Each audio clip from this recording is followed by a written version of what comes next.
ఒకటి ఏంటంటే రాజకీయాల్లో ఒక అవకాశం వస్తే ఇంకెంత దున్నేయాలి, ఎంత దోచేయాలి అనేది ఎక్కువ మంది ఉంటారు. వైఎస్ఆర్సీపీ బ్యాచ్లో ఎక్కువ మంది కనిపిస్తారు. సరే, చర్చ వాళ్ళు దాని గురించి కాదు. రాజకీయాల పట్ల అవగాహన లేక, ఉన్న పరిస్థితులు అంచనా వెయ్యలేక, మీకు మహాభారతంలో చాలామందికి తెలిసిన వాళ్ళకి విరాటరాజు కొడుకు ఒకడు ఉంటాడు, ఉత్తర కుమారుడని. అతనికి యుద్ధ తంత్రము తెలియదు, యుద్ధ నైపుణ్యము తెలియదు, ఏ స్కిల్ లేదు, కేవలం రాజుగారి కొడుకు అంతే. ఇంకా అతను మాట్లాడే మాటలైతే కోటకి బయటే ఉంటాయి, లోపల ఎప్పుడు ఉండవు. అర్జునుడు అసలు నేను లేస్తే మనిషిని కాదు, అర్జునుడెవడు, భీముడెవడు, వాళ్ళని ఎరగదీస్తా, కొడతా, ఇట్లా రకరకాలుగా మాట్లాడతాడు ఆయన. కానీ పాప నిజంగా ఫీల్డ్లోకి పంపిస్తే అంతే సంగతులు, ఏదో మూల దాక్కుని ఉండేవాడు. ఇప్పుడు ఎందుకు ఉత్తర కుమారుడు గుర్తొచ్చాడంటే, వైఎస్ఆర్సీపీలో మీకు కొంతమంది వీరులు ఉండేవారు.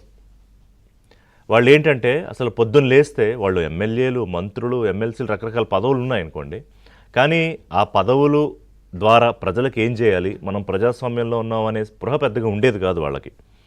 తప్పు వాళ్ళది అని కూడా పూర్తిగా అనలేము, నాయకుడిని బట్టే కదా వాళ్ళు కూడా ఉంటారు. సో వాళ్ళు ఒక్కొక్కళ్ళు ఒక్కొక్క రకం. ఒకళ్ళేమో బూతులకి స్పెషలిస్టు, దానికి అసలు ఏ యూనివర్సిటీలోనూ ప్రపంచంలో అసలు డిగ్రీ ఉంటే వీళ్ళే ప్రొఫెసర్లుగా వెళ్ళాలి, అలా కొంతమంది బ్యాచ్. మరొకళ్ళు ఏంటంటే అసలు చంద్రబాబు నాయుడు, లోకేష్, పవన్ కళ్యాణ్ వీళ్ళ ముగ్గురే టార్గెట్. అంటే చంద్రబాబు నాయుడు రాజకీయ ఆయన ఎక్స్పీరియన్స్ ఏంటి, ఆయన చతురత ఏంటి, అసలు ఎక్కడి నుంచి పొందలే ఆయన ఎక్కడికి వచ్చాడు, ఎన్నిసార్లు సీఎం అయ్యాడు, ఎన్నిసార్లు ప్రతిపక్షంలో ఉన్నాడు, ఆంధ్రప్రదేశ్ రాష్ట్రం ఇవాళ ఈ స్థాయిలో ఉందంటే, లేకపోతే హైదరాబాద్ ఇవాళ స్థాయిలో ఉందంటే చంద్రబాబు నాయుడు అందులో ఆయన కాంట్రిబ్యూషన్ అంతా, ఇదేం సంబంధం లేదు, తెలుసు, బట్ తెలియని ట్యాగ్ చేస్తారు. వాడు, వీడు, నువ్వు, ఇంకొకటి కాదులేండి, వాళ్ళు మాట్లాడే బూతులు అయితే నేను మాట్లాడలేను, కనీసం వాడు వీడితో సరిపెట్టా వాళ్ళు మాట్లాడిన దానికి. అంటే ఇంక చంద్రబాబు పని అయిపోయింది, రాజకీయాలు అయిపోయాయి, సన్యాసం, వయసు అయిపోయింది, చివరి ఎన్నికలు. లోకేష్ అయితే ఇంక పనికిరాడు, అక్కడ కూడా గెలవలేడు, ఇక్కడ కూడా గెలవలేడు, సర్పంచ్గా పనికిరాడు. ఇంకా పవన్ కళ్యాణ్ అయితే వాళ్ళు అనని మాట లేదు, ఆయన పావలా కళ్యాణ్, ప్యాకేజ్ కళ్యాణ్, ఇంకా ఆయన పెళ్ళిళ్ళు, అమ్ముడు పోయాడు, ఒకటి కాదు. వీళ్ళందరూ ఒక్కొక్కళ్ళు ఒక్కొక్క మాట, ఒక్కొక్కళ్ళు ఒక్కొక్క ఛాలెంజు, ఆ తొడలు వాచిపోయేలా కొట్టేసుకున్నారు వాళ్ళందరూ. ఇవాళ ఏడాది అయింది కదా, మరి మొన్న జూన్ 4కి రిజల్ట్స్ వచ్చాయి, అప్రతిహతంగా కూటమి అధికారంలోకి వచ్చి ఏడాది అయింది, ఇంకా ప్రభుత్వం ఏర్పాటు చేయలేదు గత సంవత్సరం ఈ టైంకి. మరి వీళ్ళందరూ, అది అనిల్ కుమార్ యాదవ్, ఇంకా ఈయనైతే అసలు మరి పొలిటీషియన్ అని అనుకోవాలి, తెల్ల చొక్క వేసుకున్నాడు కాబట్టి ఒక పక్తు రౌడీ షీటర్ ఎలా మాట్లాడతాడో, ఆ బాడీ లాంగ్వేజ్ కానీ ఆయన మాటలు కానీ అన్నీ అలాగే ఉంటాయి.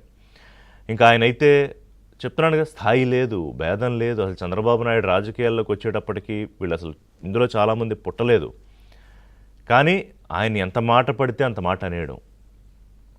బయటే ఉంది, అసెంబ్లీలోనే ఎంత అన్యాయంగా మాట్లాడారు.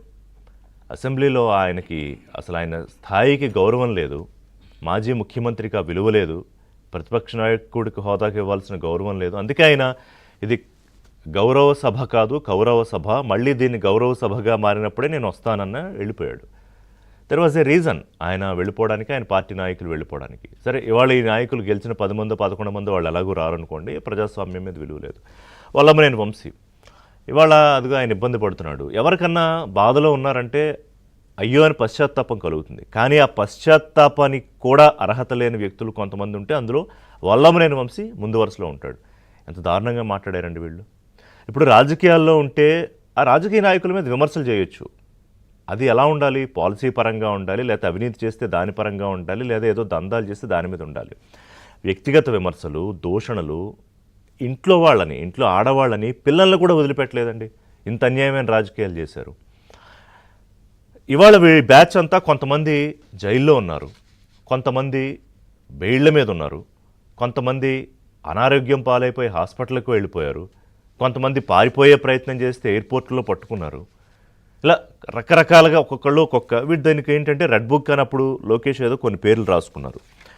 ఆయన చాలా స్పష్టంగా ఎస్, ఆ వేళ ఎవరైతే ఇష్టానుసారం చట్టాన్ని అతిక్రమించి లాని ఒబే చేయకుండా ప్రవర్తించారో వాళ్ళందరికీ చట్ట ప్రకారం శిక్షలు పడతాయి.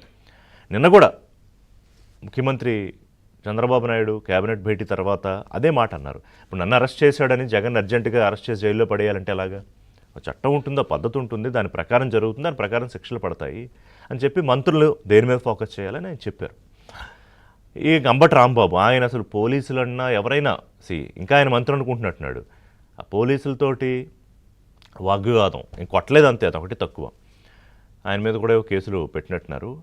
అంటే కొంతమంది జైలుకి వెళ్ళారు. ఈ తొడలు కొట్టిన వీర్లు, ఛాలెంజ్ చేసిన వీర్లు ఎక్కడ అనేది ఏంటంటే కొంతమంది జైలుకి, కొంతమంది బెయిల్ మీద, రేపో ఎల్లుండో జైలుకి వెళ్ళేవాళ్ళు కొంతమంది. ఇంకా కొంతమంది ఏంటంటే బూతులు మాట్లాడడమే కాదు, బూతుల చర్యలు కూడా చేశారు. ఆ వీడియోలు కూడా బయటకు వచ్చాయి. గోరంట్ల మాధవ్ లాంటి నేతలు. అంటే ఎవరైనా ఒక యువత పాలిటిక్స్ అనే దాన్ని ఒక క్యారియర్గా తీసుకొని ప్రజలకు ఏదో చెయ్యాలి, అప్పుడే ఒక ఉత్సాహంతో ఉంటారు కదా, అప్పుడే చదువులు పూర్తయ్యో ఈ సమాజంలో ఏదైనా మార్పు, అలాంటి వాళ్ళు పొరపాటున వీళ్ళని చూసి, పొరపాటున వీళ్ళ మాటలు విని దానికి ఇన్ఫ్లుయెన్స్ అయితే ఏంటి పరిస్థితి? చిన్న బ్రేక్ తీసుకుంటా. బ్రేక్ తర్వాత ఈ ఛాలెంజ్ చేసిన వీరులందరూ, తొడను కొట్టిన వీరులందరూ ఇవాళ ఏమైపోయారు? షూ పాలిష్ చేస్తాను ఒకడు సవాలు విసిరాడు. రాజకీయ సన్యాసం తీసేసుకుంటాను ఇంకోడు అన్నాడు. అసలు నేను లేస్తే మనిషిని కాదని ఇంకోడు అన్నాడు. మరి వీళ్ళందరి సంగతి ఏమిటో మాట్లాడదాం ఒక బ్రేక్ తర్వాత. Take a break.